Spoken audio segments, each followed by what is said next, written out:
Pai do Senhor, como que vocês estão? Espero que estejam todos de bem. Quantos creem que o nosso Deus, Ele é um Deus que Ele escreve histórias? Quantos creem que o nosso Deus, Ele é um Deus que Ele também, Ele reescreve histórias? Independente de como essa história começou. Ele é um Deus que Ele pode mudar a nossa história completamente. E hoje eu queria ler com os irmãos, lá em 1 Crônicas. 1 Crônicas, capítulo 4. Nós vamos ler a partir do versículo 9. 1 Crônicas 4, versículo 9, diz assim: E foi Jabes o mais ilustre dos seus irmãos. Em outras versões fala aqui que Jabes ele foi o mais respeitado. E sua mãe chamou o seu nome de Jabes, dizendo: porquanto com dores o dei à luz. Porque Jabes invocou o nome do Deus de Israel, dizendo: abençoa-me e aumenta as minhas terras, que a tua mão esteja comigo, guardando-me dos males e livrando-me de dores. E Deus atendeu o seu pedido. São só esses 2 versículos. Irmãos, apenas esses 2 versículos é tudo que tem na Bíblia sobre Jabes.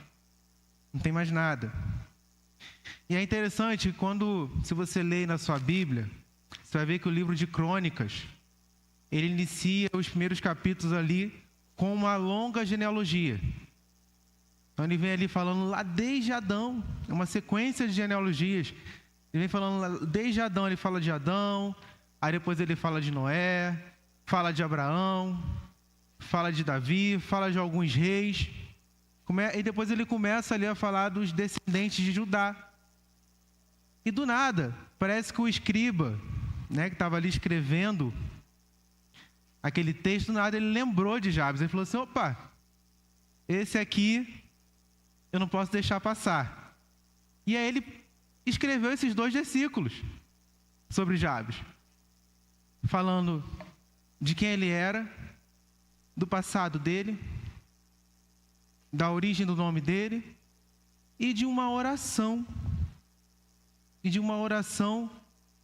Que ela é simples, como nós estamos vendo ali, e o final dela foi: e Deus lhe concedeu o que ele tinha pedido. E ponto. E acabou a história dele. Eu acho que todo mundo, que quando a gente começa a ler a Bíblia, ali em algum momento você já se deparou ali com uma genealogia. Até quem de repente já tentou ler a Bíblia inteira, ou já leu a Bíblia inteira, em algum momento você bateu de frente ali com a genealogia, e aí você vê aquele monte de nome difícil, e não sei quem gerou não sei quem, que gerou não sei quem, gerou não sei o que lá. E aí talvez você tenha pensado assim: meu Deus, mas para que tem isso aqui? Para que tem tanto nome aqui um atrás do outro? Para que serve isso? Qual a importância disso? Então, se a gente parar para pensar, a gente for ver do ponto de vista teológico, as genealogias, elas existem ali justamente para comprovar ali a história da humanidade.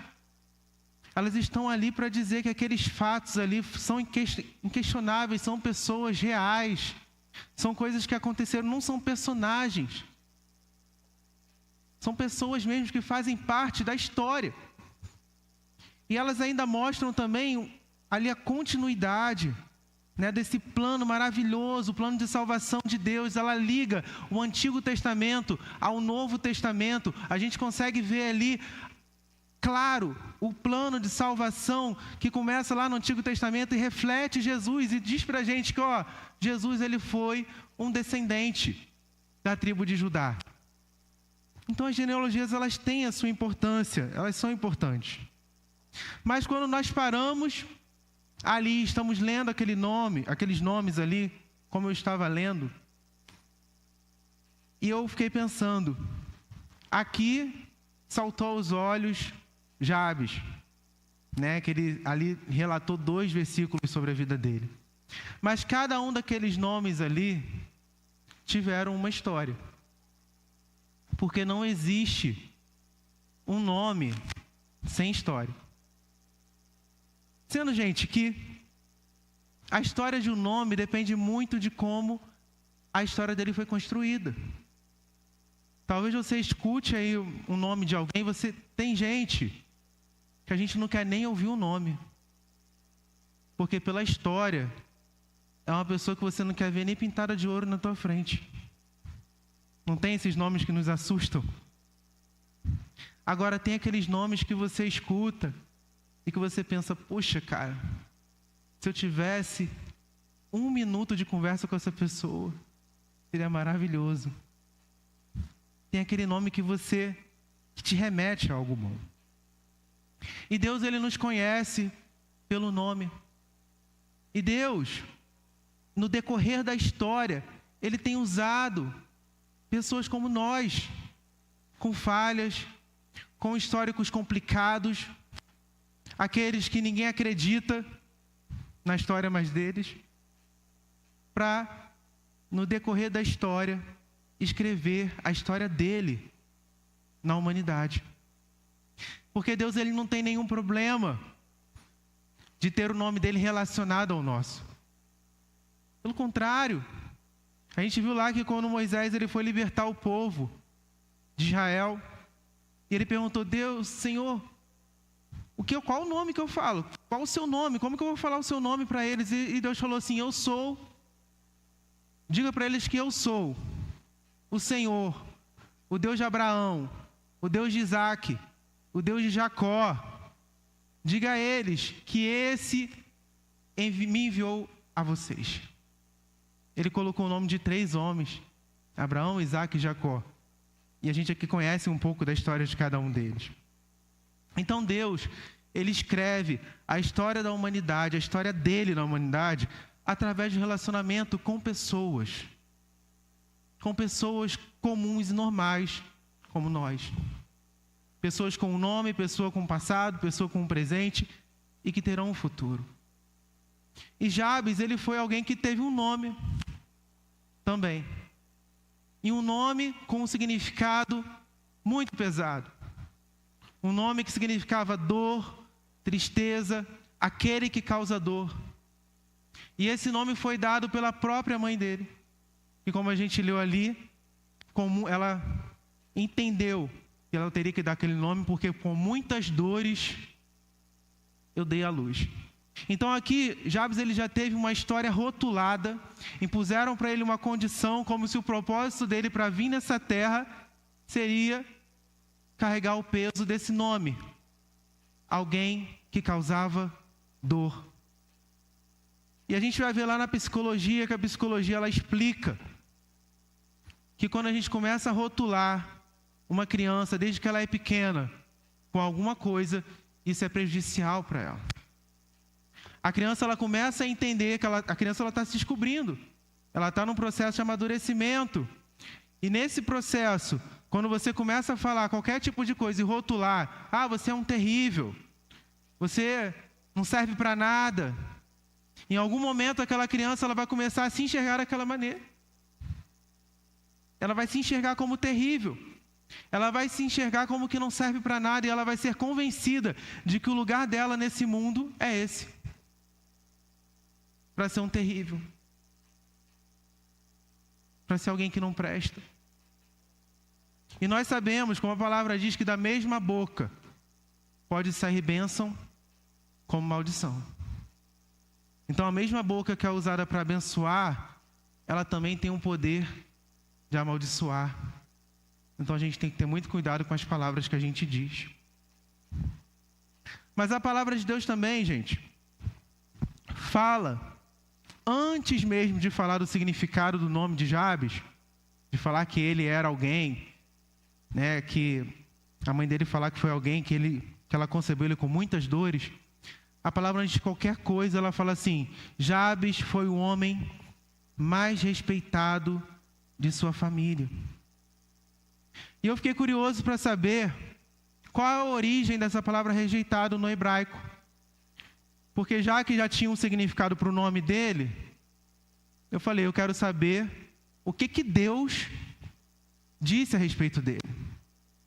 E eu vi que essa palavra respeitado, ela vem do hebraico kavod, que tem o mesmo sentido de peso. E a gente falou que o nome dele era um nome pesado.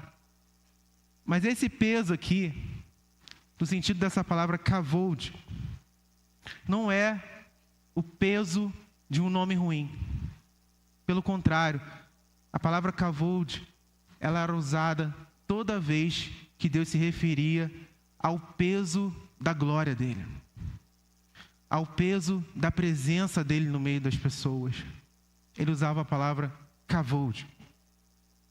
Então, o fato de Jabes ter sido o homem mais respeitado da família é muito mais, gente, do que um homem bem-sucedido com posses, riquezas ou coisas terrenas, mas alguém que teve uma história marcante para Deus, alguém que foi relevante para o reino de Deus.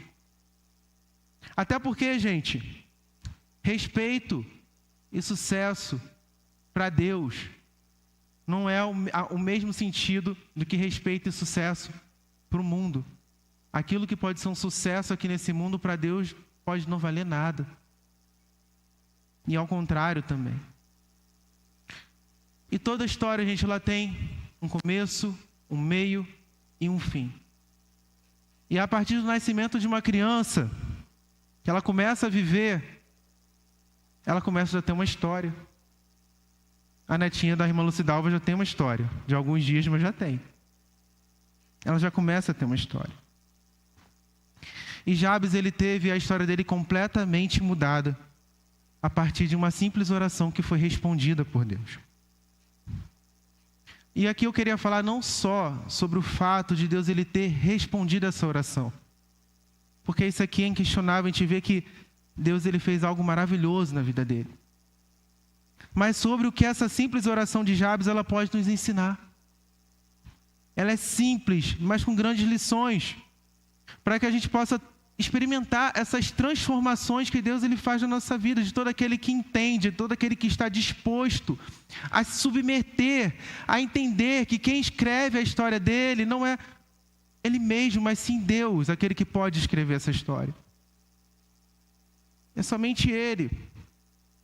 E que a gente também comece a entender que ter uma história escrita por Deus é muito mais, gente, do que a maneira que a gente quer, ou dos nossos sonhos, dos nossos projetos, mas que é da maneira dele, é no tempo dele, é do jeito dele.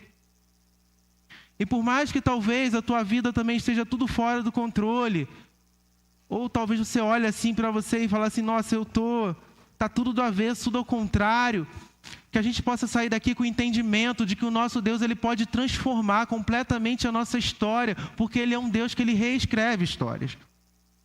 E é isso que eu quero trazer para vocês nessa noite. E eu queria começar pelo início dessa oração. Porque ele fala assim, Jabes, ele inicia a oração falando assim, abençoa-me. Em outras versões, ele fala assim, quem dera o Senhor me abençoasse. Então isso nos faz entender que Jabes, ele entendia a vontade de Deus para ele. Ele entendia que, independente de qualquer coisa, seria a vontade de Deus que iria prevalecer, que só Deus poderia abençoar a vida dele. E o que nós temos vivido, gente, é um tempo de orações vazias. É um tempo de orações, eu não sei se vocês já ouviram isso, eu já ouvi gente determinando para Deus que Ele tem que fazer alguma coisa. Ou Deus faz, ou Deus faz. Não dá nem opção para Deus. Já vi gente falando, ou Deus faz, ou Deus faz. E se o Senhor não fizer? Sabe?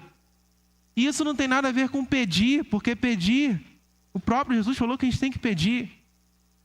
E Paulo também falou lá aos Efésios, aquele que é capaz de fazer infinitamente de tudo que nós pedimos ou pensamos. Então nós temos que pedir. Mas você já parou para pensar se tudo aquilo que você tem pedido a Deus está de acordo com a vontade dele?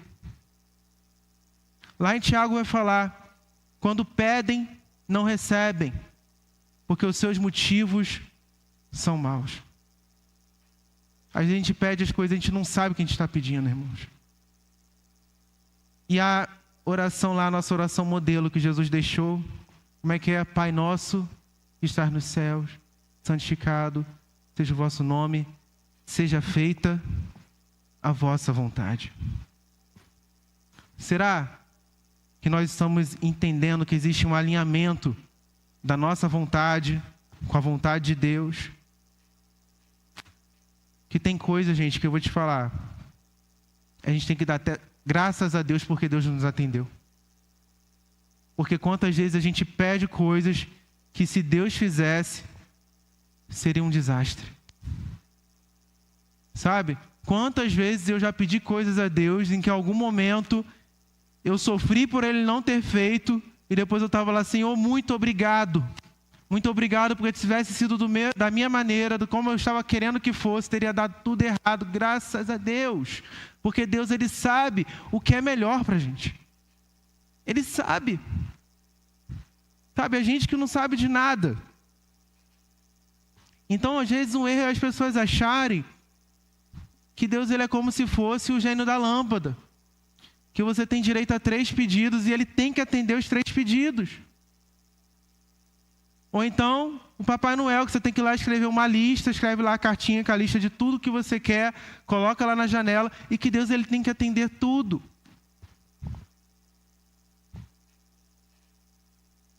Gente, a verdade é que Deus, Ele sempre vai ter o melhor para a gente. E a gente precisa entender, alimentar o nosso entendimento de que a vontade dEle é a melhor para a gente. Porque senão, gente, o que a gente vê é muita gente que se frustra com Deus. Sabe? Porque eu pedi, porque eu fiz campanha, propósito e etc. E Deus, Ele não me atendeu. E aí, essa mesma pessoa, que as coisas não foram feitas da maneira e do jeito dela, ela vai lá e dá um tchau, Deus. Eu vou tentar realizar meus sonhos por conta própria. Porque lá em Romanos 12, 2, olha o que Paulo fala aqui aos romanos. Não se amoldem ao padrão desse mundo, mas transformem-se pela renovação da sua mente, para que sejam capazes de experimentar e comprovar a boa, agradável e perfeita vontade de Deus. É interessante esse texto, gente, que ele fala, antes dele falar da vontade de Deus, que ela é boa, agradável e perfeita, ele fala que a gente não deve se amoldar ao padrão desse mundo, que a gente precisa transformar a nossa mente, justamente porque só assim, só depois que a gente não mudar ao padrão aos padrões desse mundo e transformar a nossa mente, só assim nós vamos experimentar a vontade de Deus. Ou seja, tem um caminho até a vontade de Deus. Por quê? A vontade de Deus, ela é diferente de tudo que tem aqui nesse mundo, gente. A vontade de Deus, ela não é natural, ela não é de acordo com aquilo de tudo que a gente pensa que vai ser. Ele tem a maneira dele de fazer as coisas. Então, qual tem sido os nossos sonhos e projetos? Responde aí para você. Você consegue ver Deus nesses seus sonhos? Seus objetivos de vida? Deus está neles? Os seus planos futuros, você consegue enxergar Deus neles? Responde para você mesmo. Porque se você não conseguir enxergar Deus neles, eu sinto muito de dizer, mas a tua história, ela não está sendo escrita por Deus, ela está sendo escrita por você mesmo. E a gente precisa pensar nisso. Então deixe Deus escrever a sua história. E a primeira coisa, submeta-se à vontade dele. Pergunta para Deus, Senhor, qual que é a sua vontade? O que você quer que eu faça? Não aceite a sua vontade, aceite a vontade dele. E comece transformando o seu pensamento. E transformar seu pensamento é você entender que eu preciso me adequar à palavra de Deus. Eu preciso viver de acordo com a palavra de Deus. Não são os meus planos, as minhas vontades, mas sim aquilo que Deus tem para a minha vida, aquilo que Deus, Ele quer cumprir na minha vida. E assim eu vou experimentar essa boa, agradável e perfeita vontade de Deus para mim. Só assim. Então comece a exercitar isso. Depois ele fala, Jabes, na oração dele, ele fala assim: e aumenta as minhas terras. Quando a gente lê essa parte, dá uma impressão que esse pedido aqui é um pedido só material, né? Aumenta as minhas terras. Tanto que naquela época, terra ela não só representava bens materiais ou riqueza material. Era muito mais do que isso. Ele estava ali pedindo responsabilidade, ele estava pedindo que ele fosse capaz dele agregar mais pessoas, dele cuidar de mais pessoas, de ter mais terras para que ele pudesse ter mais pessoas em que ele pudesse abençoar. Não apenas aqueles que estavam ali na família dele. Então, gente, a gente precisa entender que a nossa vida, ela não é uma vida só para nós mesmos. A nossa vida não é. Sabe, a nossa vida talvez ela vai ser sempre o principal canal para que Deus seja revelado na vida de alguém. Para que Deus ele seja manifesto na vida de alguém. E Deus, ele não vai escrever a história dele em dupla com você. Você e Deus, Deus e eu. Vai ser você, Deus e mais alguém. E mais alguém. Deus escreve essa história em comunidade. E será que nós temos pensado nas pessoas que estão ao nosso redor? Será que nós temos deixado que as pessoas entrem no nosso coração esse amor, esse cuidado pelas pessoas? Ou se as nossas orações elas têm sido preenchidas pelos nossos motivos, por mais nada, não entra mais ninguém? Sabe? Quando teve esse tornado, né? Foi tornado lá em Rio Bonito do Iguaçu. Eu lembro que eu vi aquela notícia assim muito rápido. Eu não cheguei a me aprofundar, não. Só vi aquela foto que eu acho que todo mundo viu. Eu falei, meu Deus, que desastre. E aí eu fui orar por aquela tragédia. E quando eu estava orando, eu tive um sentimento muito ruim. Porque eu não consegui alcançar a dimensão do sofrimento daquelas pessoas. Eu não sei se você já passou por isso. Porque eu nunca vivi um tornado. Eu não sei se vocês já viveram. Eu nunca vivi. Então, na hora eu fiquei tentando alcançar, nas minhas palavras, o que aquelas pessoas estavam passando. Mas eu não consegui. Eu fiquei sem palavras na hora da minha oração. E Deus falou no meu coração assim: existem lutas que elas são invisíveis. E aquilo ali eu fiquei meditando naquilo. E eu fiquei pensando, realmente, existem coisas que não serão faladas. Eu olho aqui para vocês e tem coisas na vida de vocês que vocês não vão falar para mim. E talvez eles não vão falar nem porque vocês não querem. É porque você não sabe nem dizer o que você está passando. Eu não vou ler numa notícia. Eu não vou saber o que realmente é de fato. Porque às vezes ela é invisível até para você. Mas é o nosso papel se importar. É o nosso papel colocar o nosso joelho e orar. Porque Deus ele vai atender, porque tem o Espírito Santo que vai traduzir isso para ele. Então, mais do que por um protocolo, mais porque tirar, está todo mundo ajudando, está todo mundo fazendo, eu vou fazer. Não, a gente tem que ter isso no nosso coração. Sabe, a importância de que Deus ele vai reescrever a história de alguém através da sua vida também. É você fazer parte da história de alguém. Mesmo que isso signifique, às vezes, você deixar um pouco da sua história de lado. É você ajudar a reescrever a história de alguém. Uma vez eu tive uma experiência, que foi eu vou contar rapidamente, que foi com a minha filha, que é a Rihanna. A Rihanna estava no hospital, muito ruim no CTI, que ela estava com traumatismo craniano, com o pulmão perfurado, com uma costela quebrada. E eu estava lá no CTI, era aquele CTI ele era aberto assim, no meio tinha ali o posto da enfermagem, no meio. E eu fiquei, nos primeiros dias que eu cheguei ali no hospital, eu não conseguia orar por outra pessoa que não fosse minha filha. Vamos dizer assim, que é o natural de qualquer pai que está aqui. E eu comecei a orar e eu ficava clamando: Senhor, cura essa menina e restaura essa menina. E eu fiquei ali dias, eu fiquei uns 2, 3 dias naquela oração, e eu de costa para aquele CTI ali, orando pela minha filha. E não acontecia nada, ela só piorava.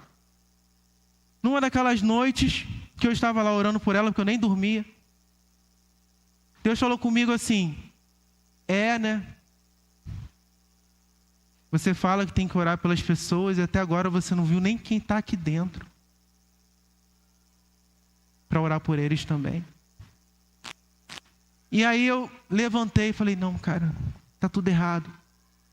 Deus quer que eu ore por essas pessoas. Era um montão de criança, a gente era criança, tinha um menino que ele era do tamanho da minha mão. Tinha outra que tinha buraco no corpo inteiro e eu não estava vendo nada disso, porque eu estava olhando para mim. E aí eu comecei a orar. Conversar com aqueles pais, entender o problema daquelas crianças. Virei um missionário do CTI. E eu comecei a orar, e as crianças começaram a sair. As crianças que eu orava, começaram a sair. E minha filha não saía. Aí eu comecei a brigar com Deus. Falei: não é possível, Senhor. Eu tinha que ser o primeiro da fila, olha a minha cabeça. Eu estou orando aqui há um tempão.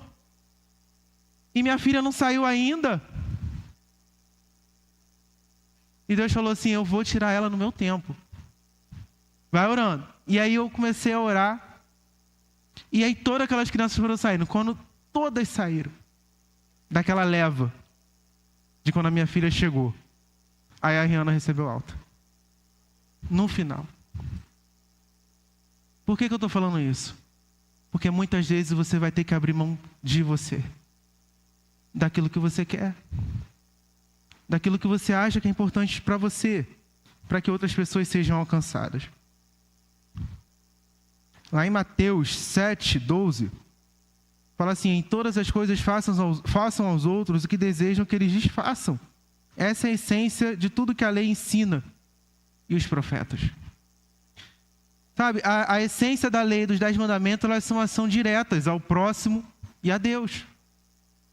Se você ler lá os 10 mandamentos, então Jesus ele veio para cumprir a lei, assim como os profetas fizeram. Então as nossas ações, elas precisam estar alinhadas a isso, a entregar ao outro aquilo ao mesmo que a gente queria que fosse entregue a nós mesmos. Então, para você fazer que a sua história seja reescrita, comece a entender que a tua história também tem que ajudar a escrever a história de alguém. E só Deus faz isso. E tão maravilhoso é quando alguém lembra do seu nome na história dele. E começa a falar, que alguém começa a contar uma história, mas fala assim: mas teve essa pessoa, que sem ela, a minha história não teria acontecido. Depois, Jabes, ele fala assim, ele insiste que Deus esteja com ele, ajudando ele em tudo. Que a tua mão esteja comigo. Então ele fala aqui sobre um relacionamento. Porque Deus, gente, ele não escreve a história de ninguém sozinho. É um trabalho conjunto. Você vai reescrever essa história junto com ele. E tudo que acontecer precisa revelar a glória de Deus. E aqui, gente, é um ponto muito importante. Porque Deus ele vai reescrever a nossa história junto com a gente. E às vezes o que acontece é que muita gente, elas acham que Deus ele tem que fazer o trabalho completo. Né? Ela vai sentar, ela vai orar, ela vai pedir: Deus, muda as coisas lá em casa, muda meu casamento, muda a minha história. Senhor, eu quero ser uma pessoa diferente, eu não quero ser mais desse jeito. Eu preciso de uma transformação, eu quero mais de Deus. Como se Deus ele fosse fazer isso tudo sozinho. Mas o que a gente precisa entender, gente, é que nós estamos junto com Ele nessa missão. Então, se eu quero que a transformação chegue no meu casamento, que ela chegue na minha família, que chegue na minha casa, eu preciso entender que eu também tenho a minha parte. Se eu preciso de uma transformação na minha vida, eu preciso renunciar ao meu eu, preciso largar meu pecado. E aí sim Deus ele vai me ajudar nesse processo. Sabe? Porque as coisas elas não vão cair do céu. E lá em Eclesiastes fala assim, quem fica esperando que o vento mude e que o tempo fique bom, nunca plantará, nem colherá nada. Então quem fica ali esperando, que alguma coisa vai acontecer sem que você dê o seu primeiro passo, sem que você fale para Deus: Senhor, eu estou contigo. Isso vai mudar. E a gente vai caminhar junto para essa mudança. Então nosso Deus ele é um Deus relacional. Ele quer participar da nossa história. Sabe? Ele quer que que tudo aquilo que você fizer, Ele esteja presente. Ele se importa em participar da sua história. Ele quer que o teu nome esteja também no nome dele. Eu sou o Deus de... e falar o seu nome um dia. E para terminar aqui, o último pedido de Jabes. Ele falou assim: guardando-me e livrando-me de dores.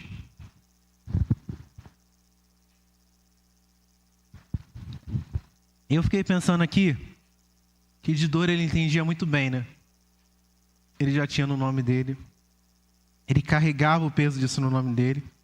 E foi tão difícil de carregar que ele falou: Senhor, me livra disso. Eu não quero mais isso para a minha vida. E tem coisas, gente, que a gente não tem que ficar carregando. Tem coisas que a gente tem que pedir para Deus: Senhor, me livra disso. Tira isso da minha vida. Eu não quero mais carregar isso na minha vida. Eu não quero mais carregar essa desculpa. Eu não quero mais que essa dor ela seja uma defesa para mim. Eu não quero mais que essa dor ela seja um altar de adoração para mim. Sabe, já viu aquelas pessoas que enaltecem a dor delas? Ah, mas você não sabe o que eu passo. Você não sabe o que eu vivo. Você não sabe o que eu vivi. Você não sabe. Sabe? Enaltecem. Então a verdade, gente, é que ninguém quer carregar uma dor. Ninguém quer carregar. Embora a gente olhe para essas pessoas e parece que elas gostem. Mas é difícil. Ela encontrou ali algo confortável para ela dizer assim: não, eu tenho que dizer que eu estou passando por isso, né? Porque é a minha limitação. É como se fosse assim, é o que me impede. Então, na tentativa de nos livrarmos sozinhos, sem a ajuda do Senhor, de uma dor, a gente não consegue. A gente se livra da maneira errada. Então, a gente sempre faz assim: eu vou deixar isso para lá, eu vou esquecer, está dando para viver, né? Algumas lágrimas de vez em quando, mas a gente está indo e vai empurrando com a barriga. Então, às vezes, a gente se torna aquilo que a gente não quer. Sabe, você olha, algum momento você olha para você e você se vê limitado em alguma situação que você fala assim: poxa, por que eu não consigo? Você sente que tem algo que te prende, que é algo muito maior do que você. E a raiz disso tudo é de uma dor que não foi tirada. É uma dor que está ali viva. Algo muito maior em nós que a gente acaba perdendo o controle. E às vezes se livrar de uma dor, gente, não é tão simples. Exige muita vontade, exige um pouco de tudo isso que nós falamos aqui hoje. Submeter à vontade de Deus. Contar com pessoas, estar com pessoas. Olhar para o outro. Em relacionamento com Deus. E é um processo, gente, que só acontece quando a gente entende que é necessário entrar nele. E hoje eu estava lendo lá Isaías 66 que diz: não causarei dor sem permitir que nasça algo novo. Assim diz o Senhor. Porque o nosso Deus, gente, Ele constrói uma nova história através de uma experiência de dor. Através de uma história que aos olhos naturais das pessoas não daria nada de bom, que não chegaria a lugar nenhum, o nosso Deus já lá e transforma. E Ele usa assim as coisas que nos machucaram, que nos doeram, que nos ferem, faz algo novo. E talvez a tua maior dor ela seja ainda o seu maior testemunho um dia. E por isso que está doendo tanto. Eu agora lá em setembro, eu estive no casamento da minha irmã.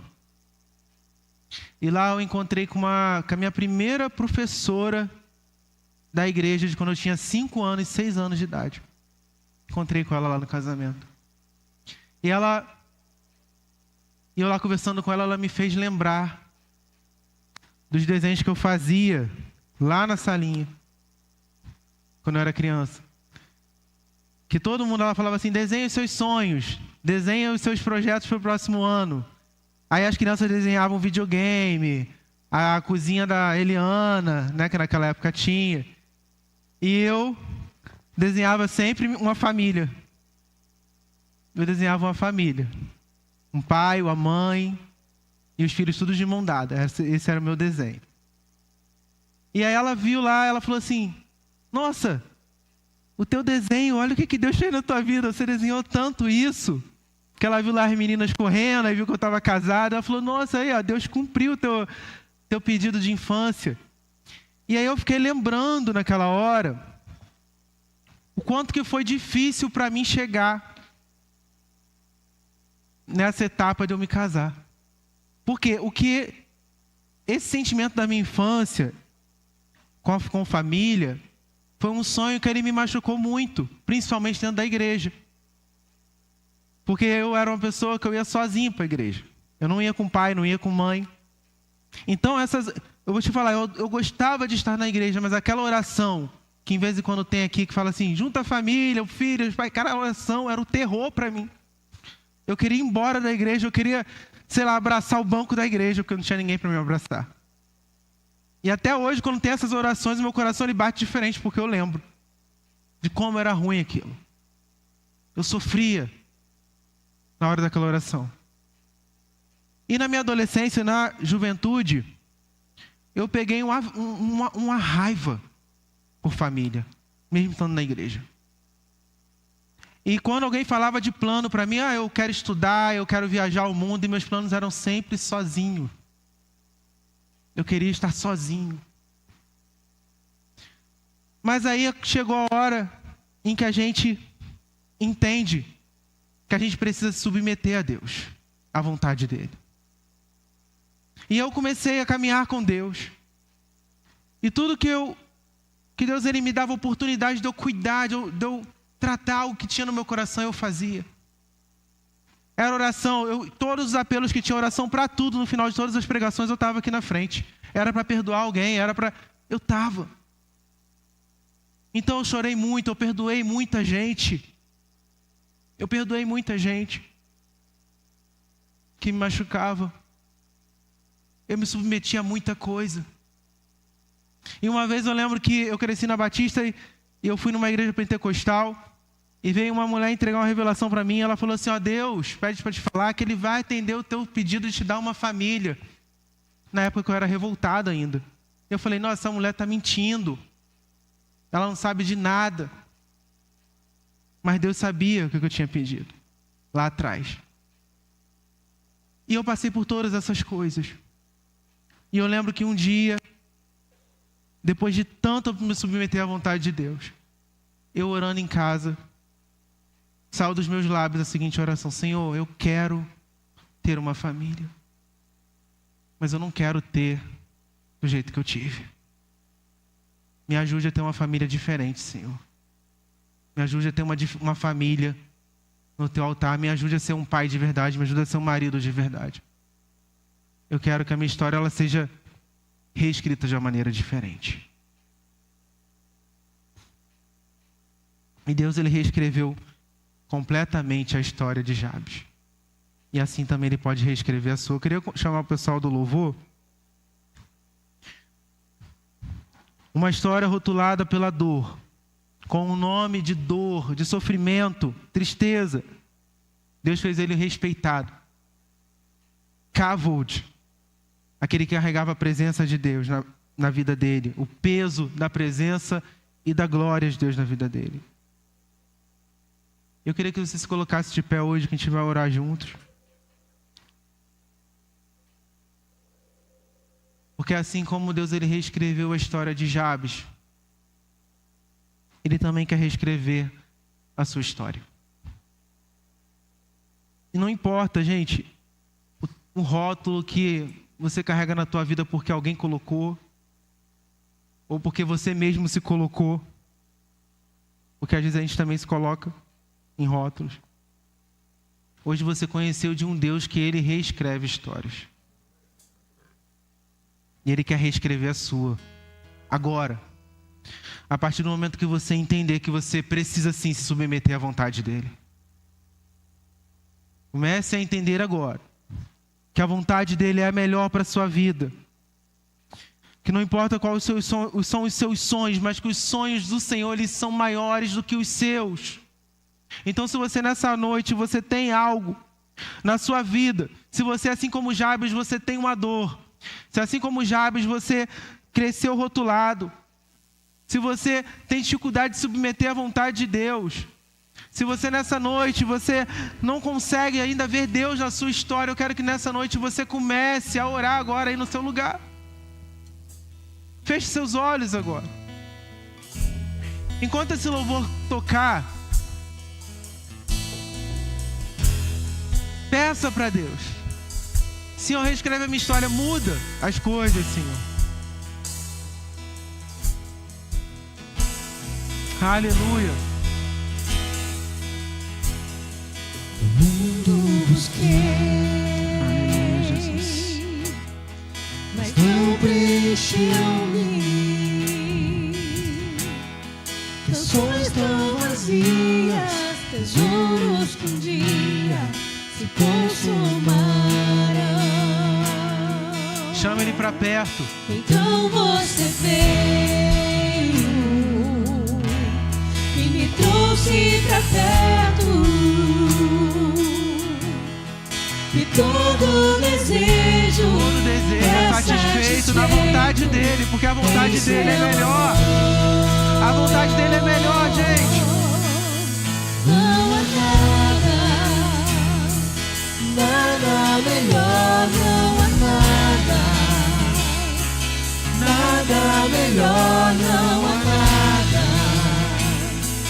nada melhor que meu Deus. Não tenho medo. Coloca pra Ele agora as suas dores, aquilo que te limita, aquilo que você sente que te prende, aquilo que te afasta dEle. Defeitos e falhas não vou esconder. Não esconde dele. Encontrei. Ele é o seu amigo, Ele te conhece como ninguém. Aleluia. É o Deus dos vales. Ah, Ele está em todos os momentos, gente. E não há lugar que a sua graça não possa me achar.